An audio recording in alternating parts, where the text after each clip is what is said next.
everyone, welcome to Boundless Learning. In this video, I'll be discussing a very important class 10 physics chapter, which is image formation by spherical mirrors. So as you all know that there are two types of spherical mirrors, concave, which is also known as converging mirror, and convex, which is also known as diverging. Concave mirror is known as a converging mirror because the reflecting surface of this mirror is curved inwards. So you can see that in the diagram, the first image is of the concave mirror, whereas a convex mirror is named so because the reflecting surface is curved outwards. So the blue one would be the reflecting surface, whereas the other one is the uh, plane surface of the convex mirror. Now let's move on to image formation by these spherical mirrors. Spherical mirrors basically concave as well as convex mirrors. So before we go on to the ray diagrams of these mirrors, we have to know what the sign convention for this is. So the sign convention for the image formation by convex and concave mirrors is given by the Cartesian sign convention. The first rule is that all the distances are measured from the pole of the mirror. If this is the mirror, this is the pole, all the distances would be measured from the pole, either towards the left or towards the right. And in case of size of the image and object, above the pole and below the pole. The second point is the distances measured in the direction of incidence of light are taken as positive and vice versa. So the distances on the right hand side of the mirror would be considered positive, and the distances on the left hand side of the mirror would be considered as negative. The third one is the heights above the principal axis are taken as positive and vice versa. So we know that this is the principal axis. So all the heights above the principal axis would be taken as positive, and the heights below the principal axis would be taken as negative. Another important point is that focal length of concave mirror is always negative, whereas focal length of convex mirror is always positive. These were the important points. Now comes certain rules for tracing ray diagrams. There are certain rules which we have to keep in mind while tracing or making these ray diagrams. The first rule says that a ray which is parallel to the principal axis after reflection passes through the principal focus in case of concave mirror, or appears to diverge from the principal focus in case of convex mirror. So let's start with the case of concave mirror first. तो concave mirror के case में जब हमारी कोई incident ray आएगी which is parallel to the principal axis, तो ये mirror से टकराने के बाद reflect back करेगी, और ये reflect करने पर कहाँ से pass करेगी? It will pass through the principal focus. अगर कोई भी हमारी रे पैरेलल आ रही है, हमारी पैरेलल रे कब आती है? From infinity. इन्फिनिटी पे अगर कोई हमारा ऑब्जेक्ट है, उस ऑब्जेक्ट से एक पैरेलल रे आ रही है मिरर तक, तो वो रिफ्लेक्शन के बाद पास करेगी from the point F, from the principal focus. तो ये हमारी क्या हो गई? ये हो गई हमारी इंसिडेंट रे, और ये हो गई हमारी reflected ray. Okay, next comes the case of convex mirror. अब हमें पता है कि कॉन्वेक्स मिरर एक डाइवर्जिंग मिरर है. इसके अंदर कभी भी रियल इमेजेस हमारी नहीं बनती, हमेशा वर्चुअल इमेजेस बनेंगी. तो वर्चुअल इमेज में इन्होंने बोला appears to diverge from the principal focus. appears to diverge मतलब इसका भी मीनिंग समझते हैं. लेट्स से फॉर एग्जांपल यहाँ पे मेरी एक पैरेलल रे आ रही है. Again this is a incident ray. हमारा ऑब्जेक्ट पड़ा है इन्फिनिटी पे. इंसिडेंट रे आई. अब हमें पता है कि ये इस साइड पे तो नहीं जाएगी, इसलिए ये डाइवर्ज करेगी ऐसे. बट अगर हम इस रे को डॉटेड लाइन से पीछे की तरफ एक्सटेंड करेंगे तो it will pass through principal focus. ये है हमारी रिफ्लेक्टेड रे. यही चीज बताई है इस सेंटेंस में, appears to diverge. appears to diverge का मतलब है ये डायरेक्टली वहां से प्रिंसिपल फोकस से पास नहीं करेगी, बल्कि अब जब हम अपनी रिफ्लेक्टेड रे को एक्सटेंड करेंगे तब it will appear to diverge from the into the principal focus. ये हो गया हमारा first. Second rule says that a ray passing through the principal focus of a concave mirror or a ray which is directed towards the principal focus of a convex mirror emerges parallel to the principal axis. हमारा rule 2 is the opposite of rule 1. Rule 1 में था अगर वो parallel आ रही है तो principal focus से पास करेगी. Rule 2 हमारा ये कहता है कि अगर कोई रे हमारी प्रिंसिपल फोकस से आ रही है टू द मिरर तो वो रिफ्लेक्शन के बाद पैरेलल हो जाएगी.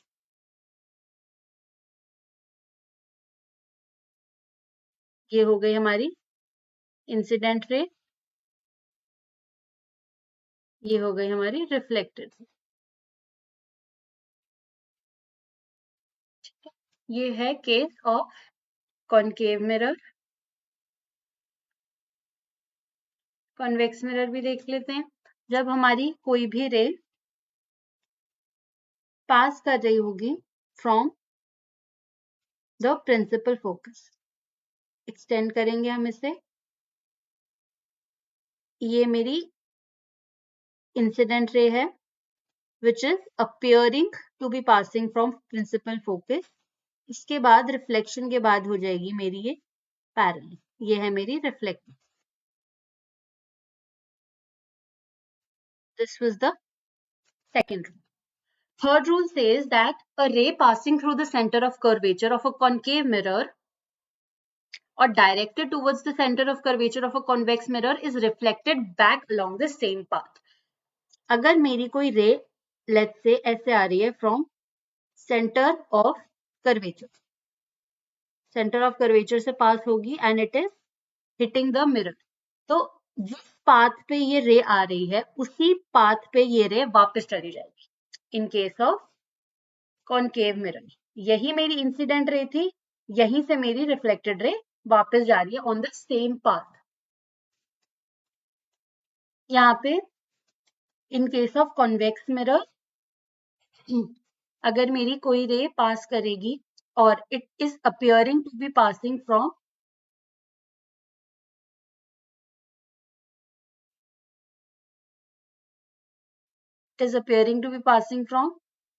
द सेंटर ऑफ कर्वेचर, तो यहाँ पे भी वो उसी पाथ पे वापस चली जाए.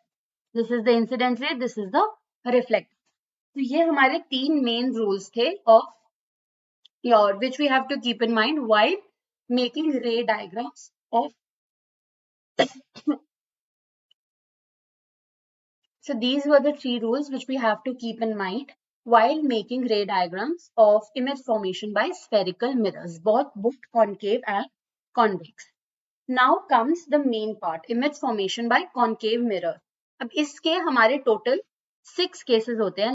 Now let's start with the case 1 where the object is placed at infinity. Now we know that whenever the object is placed at infinity, the light coming from that object is always parallel to the principal axis. So this is the first ray coming from the principal axis. Now after reflection, हमने first rule में पढ़ा था जब भी कोई incident ray parallel आती है principal axis के, रिफ्लेक्शन के बाद वो पास करती है हमारे प्रिंसिपल फोकस से. तो रिफ्लेक्शन के बाद ये हमारी पास करेगी फ्रॉम प्रिंसिपल फोकस. ये हो गई हमारी इंसिडेंट रे, ये हो गई हमारी रिफ्लेक्ट. अब ये तो हमारी हो गई first ray which is coming from the object. अब सेकेंड रे को हम लेकर आएंगे from the infinity.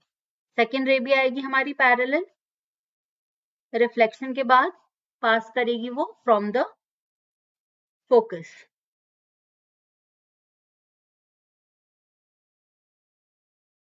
This is the incident ray, this is the reflected ray. अब हमारी इमेज कहाँ फॉर्म होगी, जहां पर हमारी दो रिफ्लेक्टेड रे मीट करेंगी वहां पर होती है हमारी इमेज की फॉर्मेशन. तो अब यहाँ पे इमेज हमारी कहाँ फॉर्म हो रही है, एट इन्फिनिटी. हमारी इमेज की साइज क्या है, the size of our image is highly diminished, क्योंकि बहुत छोटी है, एकदम पॉइंट साइज इमेज है, इसलिए हम बोलेंगे the size of our image is highly diminished. Nature of the images, क्योंकि ये इमेज फॉर्मेशन हो रही है by the meeting of the two reflected rays, इसलिए इसका नेचर होगा रियल। और जब भी हमारी कोई इमेज रियल होती है, साथ में होती है वो इन्वर्ट। ये हो गई हमारी चार चीजें। This was the first case when the object is at infinity. Let's go on to the second case. Second case में हमारा ऑब्जेक्ट है beyond C, which is beyond the center of curvature, beyond C. यहाँ पे हम ये अपना object ले लेते हैं, which is kept beyond C. अब ऑब्जेक्ट से हमारी दो लाइट रेज निकलेंगी.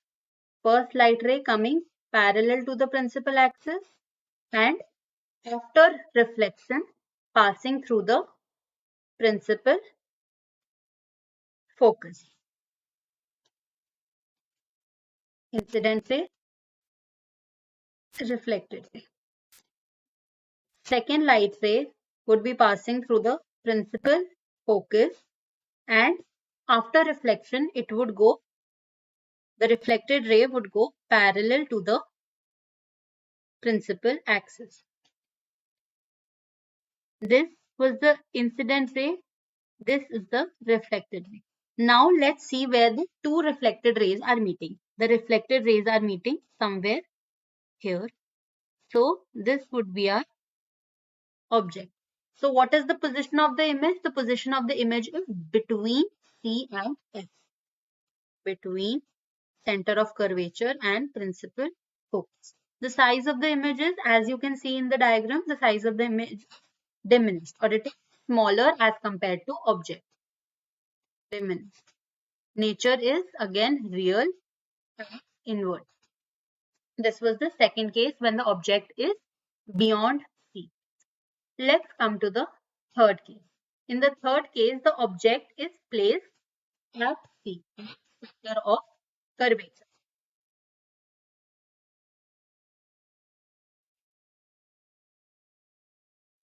One ray would be originating from the object, the first ray, which is going parallel to the principal axis. After reflection, it would go through the principal focus. The second light ray emerging would be going through the principal focus, and after reflection, it would become parallel to the principal axis. Now let's see where the two rays are meeting. The two rays are meeting here. Let's extend it to the, as you can see, both the rays are meeting at C. So position of the object we know at C. Position of the image also at C. Size of the image is equal to the size of the object. So we can write same size and the nature is same, real and inverted. This was the third case. Now let's go on to the fourth case. In the fourth case, the object is placed between C and F, between center of curvature and principal focus.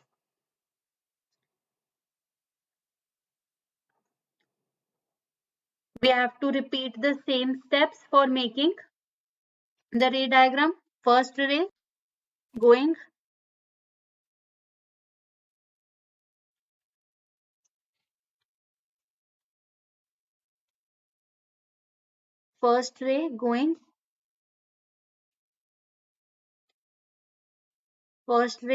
parallel to the principal axis, and after reflection passing through the principal focus. The second ray passing through the principal focus, and after reflection becoming parallel to the principal focus.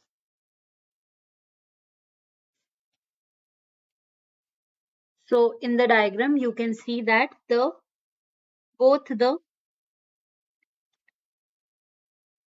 are meeting somewhere here, beyond C. The image is formed beyond C. The size of the image is enlarged. It is larger than the object. And the nature of the image is again the same, real and inverted.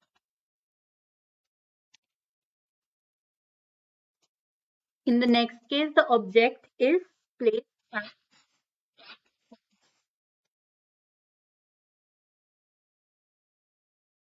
let's repeat the same steps. One ray parallel, reflected ray from principal focus.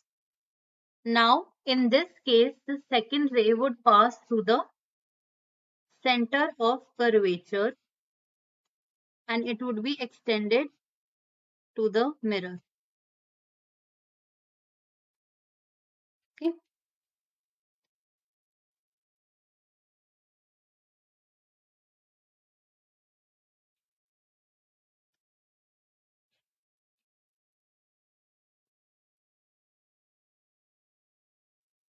So when the rays are parallel, we know that the image is being formed at infinity.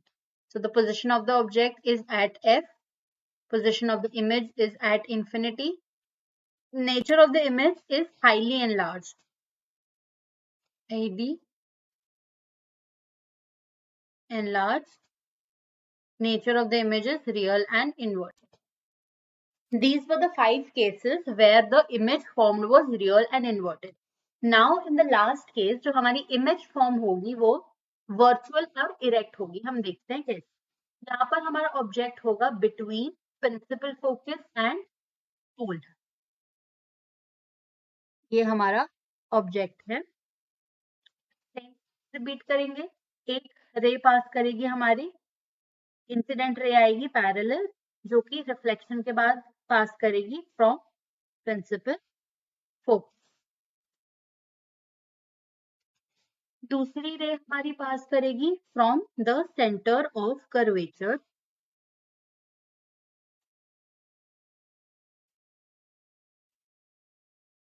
को थोड़ा हम extend करेंगे mirror को.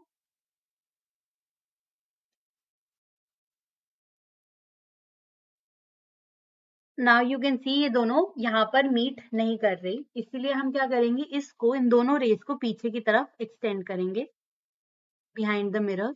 Extend करने के बाद हम देखेंगे कि ये दोनों रेस जाके यहाँ पर कहीं पर मीट होंगी. क्योंकि ये डॉटेड लाइन से हमने इसको एक्सटेंड करके बनाया, तो जो हमारी इमेज होगी वो होगी वर्चुअल. साथ में you can see that the image is also erect. हमारी इमेज का साइज होगा enlarged as compared to the object और इसका पोजीशन होगा behind the mirror.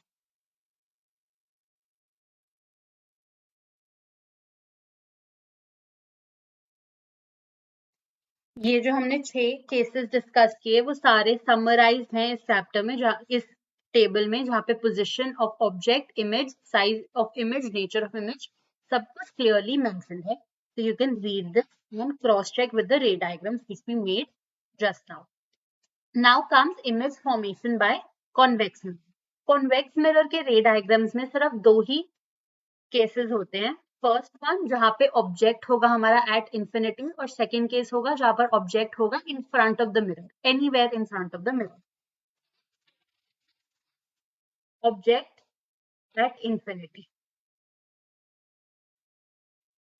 So when the object is at infinity, एक रे आएगी हमारी parallel to the principal axis और after reflection it would appear to be passing from the principal focus. ये as such यहाँ से पास नहीं करेगी, it will just be appear, it would just appear to be passing. यहाँ पे जो ये वाली हमारी लाइन होगी ना वो डॉटेड लाइन होगी, should be dotted line, कि सच में यहाँ से प्रिंसिपल फोकस से पास नहीं कर रही, बस ये it is appearing to be passing. ये हमारी इंसिडेंट रे, ये हमारी रिफ्लेक्ट. दूसरी रे भी बनाते हैं सिमिलरली. ये हमारी हो जाएगी दूसरी रे which is also coming parallel and after reflection ये पास करेगी और it would appear to be passing from the principal. ये हो गई हमारी इंसिडेंट रे, ये हो गई हमारी reflect.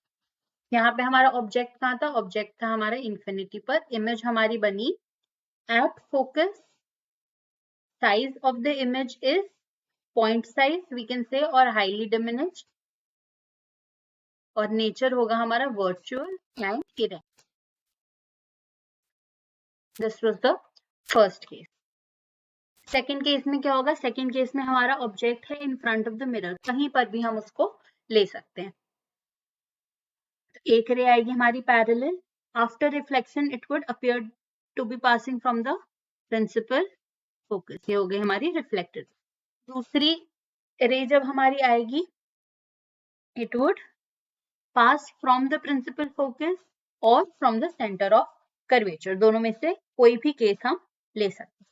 Let's take the case when the second ray is passing from the center of curvature.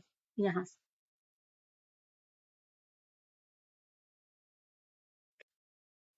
Again जो हमारी ये वाली रे होगी, ये हमारी डॉटेड रे होगी. ये यहाँ से यहाँ को, सॉरी, ये यहाँ से यहाँ रिफ्लेक्ट बैक कर देगी. अब यहाँ पे हम देखते हैं कि यहाँ पे कहाँ पे मीट कर रही है हमारी ये दोनों रेज. यहाँ पे ऑब्जेक्ट ऑफ द ऑब्जेक्ट था हमारा इन फ्रंट ऑफ द मिरर.